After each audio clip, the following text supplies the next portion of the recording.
তোমারও কি মনে হচ্ছে তোমার প্রেজেন্সে কারোর কিছু যায় আসছে না? তুমি বারংবার তাদের জন্য নতুন কিছু করছো, কিন্তু তারা সেটাকে নিচ্ছে না বা নিতে চাইছে না।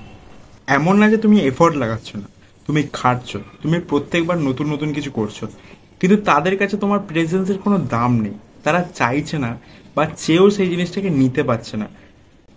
Welcome to another episode of Cinemawala. আজকে আমরা কথা বলতে চলেছি অক্ষয় কুমার অভিনীত মুভি সালফিরার ট্রেলার রিভিউ নিয়ে। তো চলো ভিডিওটা শুরু করা যাক। তো প্রথমে কথা বলবো এই মুভিটার গল্পটাকে নিয়ে। এই মুভির মেন ক্যারেক্টার খুব গরিব ঘরের একটা ছেলে। সে যায় এয়ারফোর্সের পড়াশোনা করতে এবং একদিন তার সাথে ঘটে যায় এক ভয়ানক ট্র্যাজেডি। তার বাবা মৃত্যুশয্যায়। তখন তাকে ফেরত আসতে হবে বাড়িতে এবং আসার জন্য একটাই পথ, এয়ারওয়েজ। আর সেই এয়ারওয়েজে যখন সে ফিরতে চায় বাড়ির জন্য, তখন তার কাছে কিছু টাকার অভাবে সে প্লেন চড়তে পারে না এবং বাড়িতে আসতে পারে না বাবাকে শেষবার দেখার জন্য।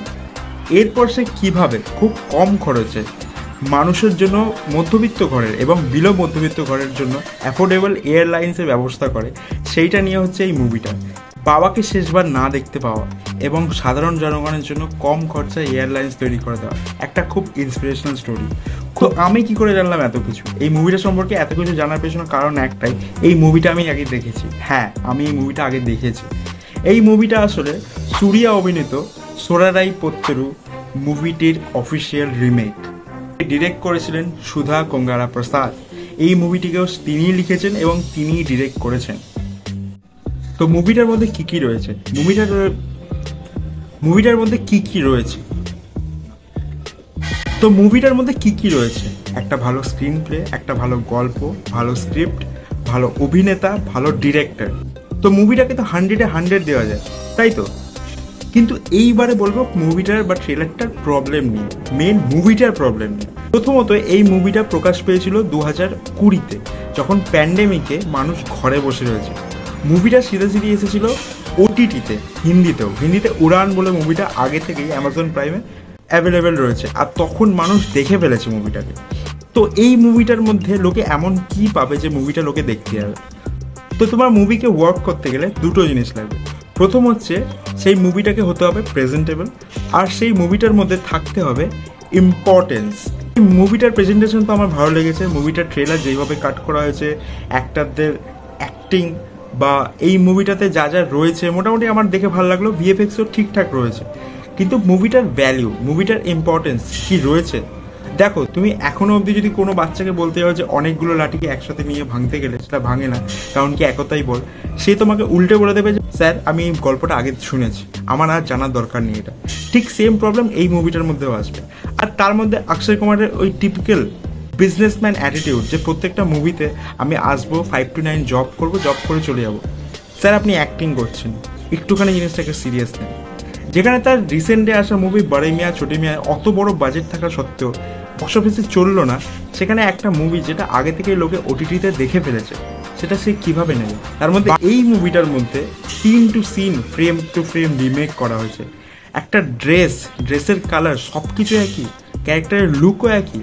এই জিনিসটা চলবে না বাস। মুভিটার গল্পটা অত্যন্ত ইন্সপায়ারিং, বাট মুভির মধ্যে কোনো ভ্যালিউ থাকছে না। কারণ কি, লোকে এই মুভিটা আগে থেকে দেখে নিয়েছে, লোকে জানে মুভিটার মধ্যে কী হতে চলেছে। ঠিক যেই কারণে মুভিটা ট্রেলার দেখার সময় আমিও খুব একটা এঙ্গেজ থাকতে পারিনি যে ভাই এরপরে এটা হচ্ছে, এরপরে এটা হচ্ছে।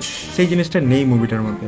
আর আমি জানি না মুভিটার সাথে বক্স অফিসে কী হবে। এই মুভিটা যদি হিট করে যায় খুব বড় ব্যাপার। মুভিটার স্ক্রিন প্লে, গল্প, ব্যাকগ্রাউন্ড স্কোর, অ্যাক্টিং সব হয়তো টপ নচ হবে। ডিরেকশন যে প্রথম মুভিটা করেছিলেন সেই মুভিটাকেও করছেন, তো সেই দিক থেকে কোনো সন্দেহ নেই। বাট তোমার মুভিটার মধ্যে কোনো ইম্পর্টেন্স নেই, লোকে কেন দেখতে যাবে?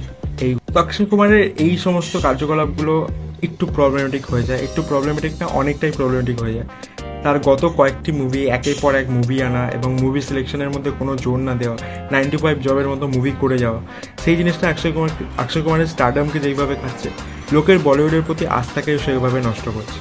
তো অক্ষয় কুমারকে আমার হিউজ রিকোয়েস্ট, জানি হয়তো আপনি ভিডিওটা দেখতে পাচ্ছেন না, বা যদি কোনো দিন দেখতে পান, যদি কোনো দিন সুযোগ হয় আপনার পাশে গিয়ে বলার, তো আপনাকে একটাই অ্যাডভাইস দেবো বা একটাই জিনিস আপনার থেকে অনুরোধ করব, প্লিজ স্ক্রিপ্ট সিলেকশনটা একটু ঠিক করুন, স্ক্রিপ্টের মধ্যে টাইম দিন। নিজের ক্যারেক্টারকে একটুখানি ফুটিয়ে তোলার জন্য আরও বেশি করে নিজের ইনপুটটা দিন, কারণ আপনার পূর্ববর্তী কাজগুলো আমি দেখে দেখে ছোটোবেলা থেকে বড় হয়েছি, আর আমি আপনার বিশাল বড় ফ্যান। তো প্লিজ পুরনো ফর্মে ফেরত আসুন অক্ষয় কুমার, আমরা আপনাকে দেখব। তো যাই হোক, এই ছিল সারফিরা ট্রেলার রিভিউ। যদি ভিডিওটা ভালো লাগে তাহলে ভিডিওটাকে লাইক, কমেন্টে জানিও যে আমার ভিডিও তোমার কেমন লাগে। আর এই রকমই মুভি রিভিউ পেতে চাইলে আমার চ্যানেলটিকে সাবস্ক্রাইব করতে ভুলো না, আর অবশ্যই বন্ধুদের সাথে প্রচুর পরিমাণে শেয়ার করো। আর লাস্টে যদি কিছু বলি, তোমার ইম্পর্টেন্স তাদের কাছে দাম পাচ্ছে না, এর একটাই কারণ, হয়তো তার মধ্যে কোনো ভ্যালু নেই। নিজের মধ্যে ভ্যালু অ্যাড করো। আর একটা জিনিস, এমন জায়গায় নিজের ইম্পর্টেন্সটা দেখাতে যাও যারা সত্যি তোমার কদর করে। ভুল জায়গায় গেলে বড় বড় জিনিসও নিজের দাম পায় না। দেখা হচ্ছে পরের ভিডিওতে। Tata, piece.